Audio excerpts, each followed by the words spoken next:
Shalom à mes bien-aimés, mes fidèles auditeurs de cette chaîne.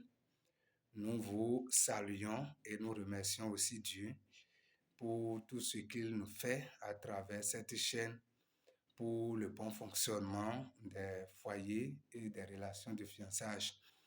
Encore en ce moment précis, nous voulons encore vous parler d'un thème intitulé « As-tu épousé seulement ton mari ou tu as épousé aussi sa vision ?» As-tu épousé seulement ton mari ou ta femme ou bien tu as épousé aussi sa vision?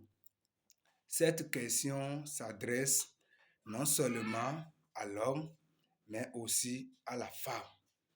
Parce qu'aujourd'hui, nous voyons que beaucoup se sont unis, les gens applaudissent, ils ont pris ensemble cet engagement de vivre éternellement ensemble et ce serment a été fait devant les hommes et aussi devant Dieu.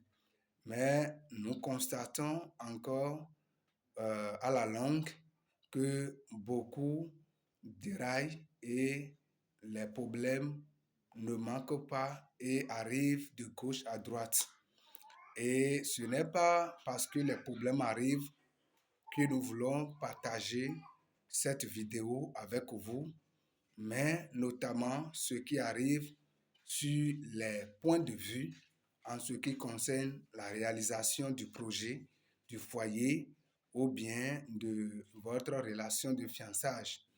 Lorsque nous prenons la résolution de vivre avec quelqu'un, nous devons réellement nous poser la question de savoir si nous voulons épouser simplement la personne ou nous voulons épouser aussi sa vision. Et la réponse qui me tient à cœur et que j'aimerais partager avec vous, lorsque nous décidons de vivre, de mener une vie d'ensemble avec quelqu'un, nous ne devons pas épouser simplement la personne, mais aussi nous devons épouser sa vision. C'est ce que beaucoup d'hommes oublient aujourd'hui, ou beaucoup de femmes oublient et qui devient un élément important lorsqu'ils sont ensemble. Après leur mariage, cela devient un point de désaccord. Pourquoi? Parce qu'au départ, l'homme a été épousé, la femme a été épousée, mais sa vision, leur vision n'était pas épousée de façon réciproque. Lorsque je trouve une jeune fille ou je trouve un jeune homme, je ne devrais pas simplement me baser sur sa beauté, me baser simplement sur ses comportements, de la manière dont il se comporte, comment il est respectueux ou elle est respectueuse, comment elle est gentille ou il est gentil. Mais il est très important d'échanger et de discuter aussi sur la vision de cette dernière. Car vous êtes appelés à rester ensemble, à faire tout ensemble et à réussir également ensemble. Mais comment deux personnes peuvent réussir ensemble lorsqu'ils ne partagent pas les mêmes visions, lorsqu'ils n'acceptent pas les mêmes opinions, lorsqu'ils ne sont pas prêts pour soutenir le projet qui est l'essor de leur vie d'ensemble. Et quand je parle du projet, c'est ce projet qui va pour le bien-être, pour l'évolution, pour l'épanouissement de leur foyer ou bien de leur relation de fiançage. Beaucoup aujourd'hui se basent simplement sur la beauté et sur les comportements pour entrer dans une relation de fiançage ou bien le pire pour aller jusqu'au mariage sans connaître en réalité la vision réelle de leur partenaire, de leur conjoint ou bien de leur conjointe. C'est pourquoi je me pose la question aujourd'hui à toi qui me suis: as-tu réellement épousé la vision de ton homme Ou bien as-tu réellement épousé aussi la vision de ta femme? Si cela n'était pas le cas, c'est le moment pour toi de réfléchir. Lorsque nous épousons quelqu'un en tant que femme, en tant qu'homme, et que nous épousons aussi non seulement sa chair, sa personnalité, sa beauté, ses biens, mais que nous épousons également sa vision, cela permet au foyer aujourd'hui de réussir, non seulement sur le plan conjugal, mais aussi sur le plan professionnel.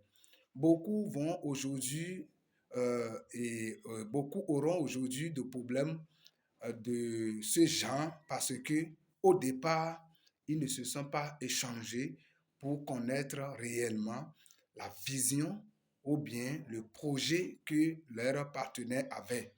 Est-ce qu'ils sont d'accord? Est-ce qu'elles sont d'accord avec ce projet, avec cette vision? Lorsque vous n'avez pas la même vision, vous pouvez être ensemble, vous pouvez vous aimer, mais vous n'allez jamais connaître un épanouissement comme cela sur toi. Vous ne pouvez pas réussir. Et c'est en cela que les points de désaccord arrivent et qui peuvent vous conduire à la séparation. Pourquoi? Parce que l'autre peut penser peut-être à construire pendant que l'autre pense simplement à se nourrir, pense simplement à faire de vie, pense simplement à montrer, à mener une vie de luxe. Alors que si vous aviez la même vision, ça vous permettra de mettre vos deux efforts ensemble pour atteindre cet objectif. Pendant que la femme sera en train de chercher à atteindre son objectif, l'homme aussi va chercher à atteindre pour lui et comme ça ne va pas. Lorsque vous mettez vos forces ensemble, alors vous pouvez faire des espoirs. Mais comment on peut mettre les forces ensemble pendant qu'on n'a pas la même vision, pendant que l'autre ne pose pas la vision de l'autre? Et cela de façon réciproque. C'est très important.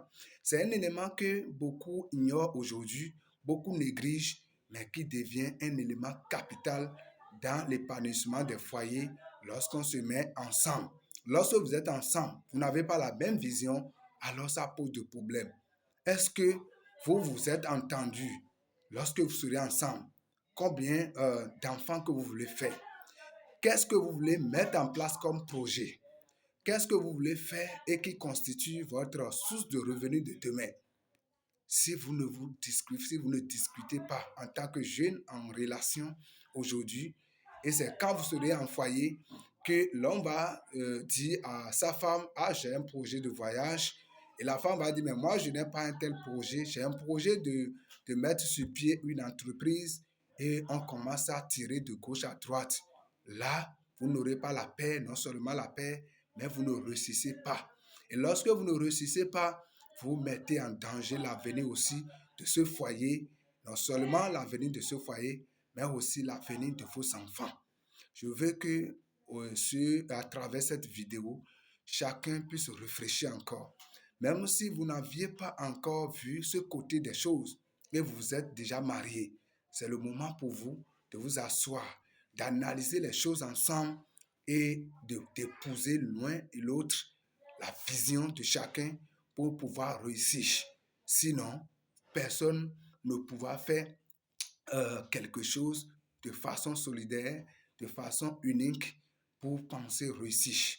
Vous devez conjuguer vos forces et cela dépendra de cette vision que vous allez soutenir, vous les deux. Asseyez-vous et réfléchissez. Ce n'est pas encore trop tard. Mais mes jeunes qui n'ont pas encore ce côté, qui ont la chance d'écouter cette vidéo, c'est le moment pour vous d'échanger sur ce côté. Demandez l'ambition de votre partenaire. Femme aussi, ne regardez pas sa richesse. Ne regardez pas simplement homme, la beauté de votre fiancé, mais aussi posez-lui la question de savoir quel est sa devenir. Oui, quel est son avenir? Qu'est-ce qu'elle pense? Quel est son projet professionnel? Qu'est-ce qu'elle veut de son foyer demain?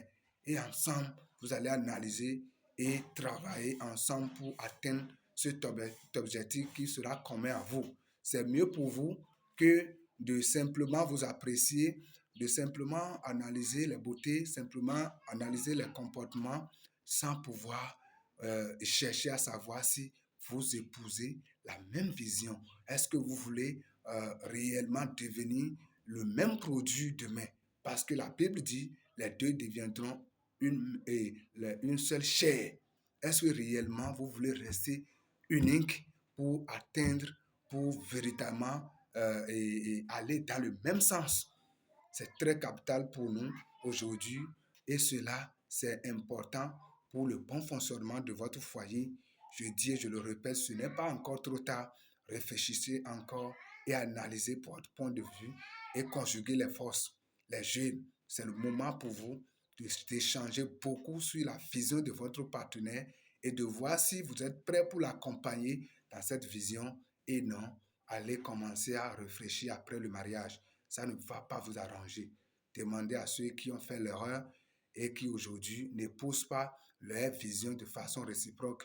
Ça amène la division. Ça amène beaucoup d'autres problèmes que nous ne pouvons pas citer, que chacun vit aujourd'hui dans sa cachette. Que Dieu vraiment nous aide à avoir une vision unique pour le bonheur de nous-mêmes et pour les enfants que Dieu nous donnera et pour des enfants que nous avions déjà faits. Et cela sera un exemple alors pour les enfants que nous avons mis au monde et eux aussi, ils chercheront à le faire parce que quand on est ensemble, on fait beaucoup.